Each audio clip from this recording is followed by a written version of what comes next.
Did you know that the Evil Dead franchise burst onto the scene as a scrappy, low-budget horror gem, mixing outrageous gore with irreverent humor to create a cult classic? Back in 1981, Sam Raimi's original The Evil Dead shocked and delighted audiences with its mix of visceral horror and off-the-wall comedy, creating a cult classic that has influenced countless filmmakers. Fast forward to recent entries like Evil Dead Rise, and the raw, fearless spirit of the originals seems to have been lost in a sea of sanitized scares and safe sequels. While the series still boasts a passionate cult following, there are missteps that have left many longtime fans longing for the raw, unbridled madness of the originals. Before we break down these issues one by one, a real quick ask that if you're new to the channel or haven't subscribed yet, please take a second to hit that subscribe button now. It's one small click for you, but a huge deal for us. Now, let's unearth what went wrong with the Evil Dead franchise. Reason number 1. Loss of comedic balance. One of the cornerstones of the original Evil Dead films was their unique ability to blend relentless gore with unexpected, irreverent humor. Raimi's vision wasn't merely to terrify, it was to entertain with a self-aware, almost absurd brand of comedy that elevated the horror. The juxtaposition of gruesome, over-the-top violence and laugh-out-loud moments became the franchise's signature style, setting it apart from the other splatter films of the era. That delicate interplay of blood-soaked terror and unexpected laughs not only shocked audiences but also created a lasting, emotional bond. However, in recent entries like Evil Dead Rise, that delicate balance has been lost. Critics argue that the new installments lean too heavily into the horror aspect, forsaking the tongue-in-cheek humor that once made the film so memorable. Instead of laughing through the blood and terror, audiences are forced into a grim, relentlessly serious experience that feels more like a standard horror movie than the wild, campy ride of the originals. This loss of comedic balance is especially glaring when you compare the manic energy of Raimi's early work to the almost clinical delivery of scares in the recent films. Moments that once would have elicited both a shudder and a snicker now come off as flat or predictable. The humor, the very thing that once provided relief amid the chaos, is now treated as an afterthought. The filmmakers often seem to have forgotten that the Evil Dead franchise built its cult status on a daring mix of terror and laughter. Even the dialogue, once rife with witty one-liners and irreverent quips, is now sanitized to avoid offending a broader, more sensitive audience. In doing so, the films lose the edgy, rebellious spirit that defined the original. The unique alchemy of horror and comedy that once made viewers simultaneously jump and laugh has been replaced by a monotonous tone that fails to capture the franchise's original charm. This misstep not only alienates longtime fans, but also leaves newcomers without a taste of the franchise's true identity. Reason number 2. Overly serious tone when horror takes on a drab mask. The original Evil Dead films were notorious for their campy, over-the-top delivery, a style that allowed them to flirt with genuine terror while never taking themselves too seriously. The self-aware, tongue-in-cheek tone was a key ingredient in making the franchise groundbreaking. But in recent years, the series has shifted its focus, striving for a tone that is relentlessly dark and serious, like a gritty reboot. In Evil Dead Rise, the filmmakers appear determined to maximize scares and shocks, often at the expense of the fun, irreverent spirit that once defined the series. The result is a film that feels like it's trying too hard, sacrificing the playful absurdity of its predecessors for a more conventional, somber horror approach. Instead of laughing through the terror, audiences are left with a monotonous gloom, stripped of the self-mocking, subversive spirit that made the originals a breath of fresh air in the horror genre. While there's no denying that the stakes are high and the gore is plentiful, the lack of levity leaves the narrative feeling dour and oppressive. This tonal shift has alienated many fans who cherished the original's ability to make them laugh even as they screamed. The playful self-mockery and deliberate overacting that once provided a counterbalance to the terror are now largely absent. Instead of a film that acknowledges its own ridiculousness, Evil Dead Rise pretends to be a straight-up horror spectacle, one that ironically becomes less scary because it lacks the spark of self-awareness. Moreover, the film's serious tone creates a dissonance when paired with the franchise's legacy. The original films were unapologetically bizarre, a mix of shocking gore and comic relief that allowed audiences to revel in both the horror and the humor. When that balance tips too far into earnest darkness, the film loses the unique identity that made it a cult classic. Instead, it risks becoming just another generic horror flick, devoid of the personality and wit that once set the Evil Dead series apart. Reason number 3. Uninspired setting. One of the most promising aspects of Evil Dead Rise was its setting, a dilapidated, claustrophobic apartment building that should have served as a character in its own right. In a genre where location can make or break the atmosphere, the original Evil Dead films capitalized on isolated cabins in the woods to create a sense of inescapable dread. The confined space amplified the terror, and every creak and shadow added to the suspense. However, Evil Dead Rise falls short of exploiting its new setting. Instead of transforming the apartment building into a labyrinth of horrors, the film treats it as a mere backdrop. The potential for claustrophobic terror, heightened by the everyday familiarity of apartment life, is never fully realized. The building's architecture isn't leveraged to create unique, suspenseful sequences, and the confined space feels more mundane than menacing. Rather than exploiting the rich, claustrophobic potential of an urban decay setting, the film relies on generic jump scares and overused gore, missing a prime opportunity to immerse the audience in dread. The apartment could have been a symbol of the invasion of the familiar by the unknown, a modern update to the isolated cabin trope. Instead, it ends up feeling dull, a missed opportunity to ground the film in a setting that resonates with contemporary audiences. Even the use of practical effects, which once defined the visual style of the franchise, is underwhelming in this new environment. The film's focus on digital gore and flashy visuals detracts from the tension that a well-realized atmospheric setting could have provided. Ultimately, the uninspired treatment of the apartment building as a setting contributes to a film that lacks the visceral, claustrophobic dread essential to a memorable horror experience. Reason number 4. Repetitive retellings, the treadmill of tropes.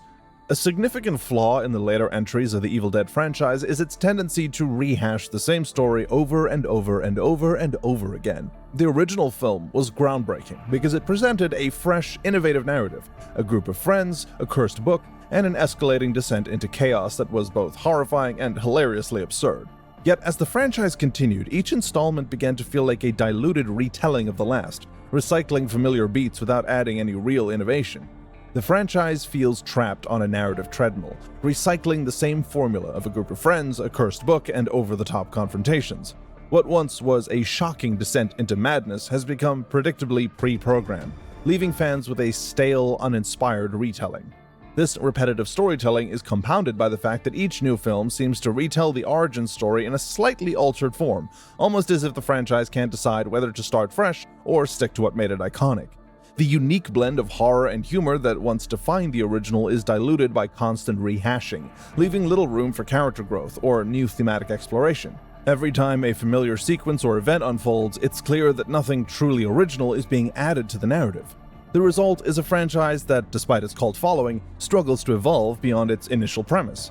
Instead of expanding the mythology or deepening the characters, the films simply cycle through the same tropes, leading to a creative stagnation that leaves audiences feeling both nostalgic and frustrated. It's a case of creative inertia, where the very elements that once made the series a standout became its undoing. Reason number 5. Flat character development. At the heart of any memorable horror franchise is a set of characters who resonate with the audience.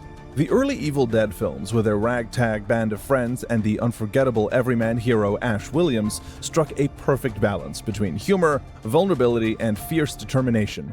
Not to mention Hollywood's greatest chin. Ash's transformation from a timid college student into a chainsaw-wielding, quick-witted survivor became the emotional core that anchored the franchise. However, in recent installments, like Evil Dead Rise, character development has taken a back seat. The new films introduced a host of characters, yet many of them lack the depth and personality that made the originals compelling. For instance, the protagonists in Evil Dead Rise, while played competently by their cast, feel like placeholders rather than fully realized individuals. Their motivations are underexplored, and their interactions often come off as rote and uninspired. This problem is especially evident when comparing the raw, authentic transformation of Ash in the early films to the muted, almost mechanical evolutions of characters in the reboot. In the original, every moment of terror was interspersed with a flash of humanity, a brief smile, or a defiant quip that reminded you that these characters were real, flawed, and endearing. The new installments, however, seem content to simply move the plot along without offering the same emotional stakes. Or Bruce Campbell. Instead of genuine exploration of survival and self-discovery, the characters' journeys feel formulaic, a series of predictable beats that fail to engage the audience on a deeper level. Even the supporting cast, which once provided rich, memorable side stories, has been relegated to the background, The camaraderie, the banter, the moments of heartfelt connection, all of these have been sacrificed in favor of high-octane action and superficial scares. Without well-developed characters, the film's intense, bloody sequences lose their impact, and the audience is left caring less about the fates of those on screen. Kind of like a Final Destination movie. In short, the failure to nurture and evolve its characters is a crucial misstep when a franchise is built on the transformative journey of its heroes. Cutting short that evolution reduces the story to nothing more than a series of generic, forgettable action scenes. Reason number 6. Continuity issues and narrative retcons. Another major stumbling block for the Evil Dead franchise in recent years has been its struggle with its own continuity. The original films were so distinct and self-contained that their stories became cult legends in their own right. However, as the series expanded, with sequels and reboots often retelling or reinterpreting the same origin story, significant inconsistencies began to emerge. One of the primary issues is the way the later films attempt to retcon or dilute the original narrative. For instance, while the early films hinted at an ever-present evil lurking in the woods and within the pages of the Necronomicon, subsequent installments reframe these elements in ways that sometimes contradict earlier lore. The constant recycling of the same plot points, often with subtle tweaks that don't add up, have left fans scratching their heads. Each new movie seems to introduce its own version of the story, leading to confusion about what really happened before the events of the first film, and what counts as canon. Moreover, the narrative retcons extend to character arcs as well. The evolution of Ash Williams, which was once a central, defining journey, now feels fragmented by conflicting interpretations and inconsistent details. The changes in his backstory, the varying depictions of his relationship with his friends and family, and the shifting tone of his transformation all contribute to a fractured continuity that undermines the franchise's overall coherence. These continuity issues are compounded by the fact that later films seem to operate in isolation, as if each installment is meant to be a standalone experience rather than part of a unified saga. The lack of a consistent narrative thread not only alienates longtime fans, but also makes it difficult for new viewers to fully grasp the mythos of the franchise. Reason number 7. Over-sanitization and studio interference. Perhaps the most insidious factor behind the franchise's recent struggles is the over-sanitization of its content, driven largely by studio interference and a fear of alienating broader audiences. What once was a raw, unfiltered exploration of horror, complete with camp, gore, and irreverence, has been tamed into a product that is safe for mass consumption, but at the cost of its original spirit. The original Evil Dead films were unapologetically outrageous. They reveled in their low-budget grit, turning practical effects into a visual nightmare that was both shocking and hilarious. The over-the-top gore, the inventive camera work, and the absurd humor were all part of a formula that celebrated horror in its purest, most absurd form. But in recent films, particularly Evil Dead Rise, this edge has been lost, sanded down. The content is sanitized to such an extent that it avoids anything truly provocative, a move that some critics argue was necessary to appeal to a wider, younger audience.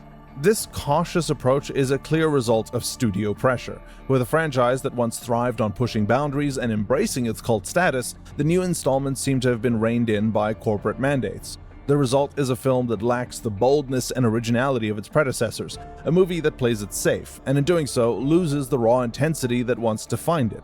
The over-sanitization doesn't just affect the film's content, it also manifests in the storytelling.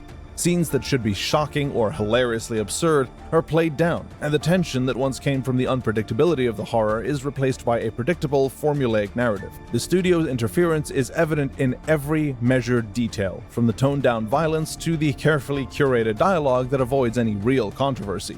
For many fans, this approach is deeply disappointing.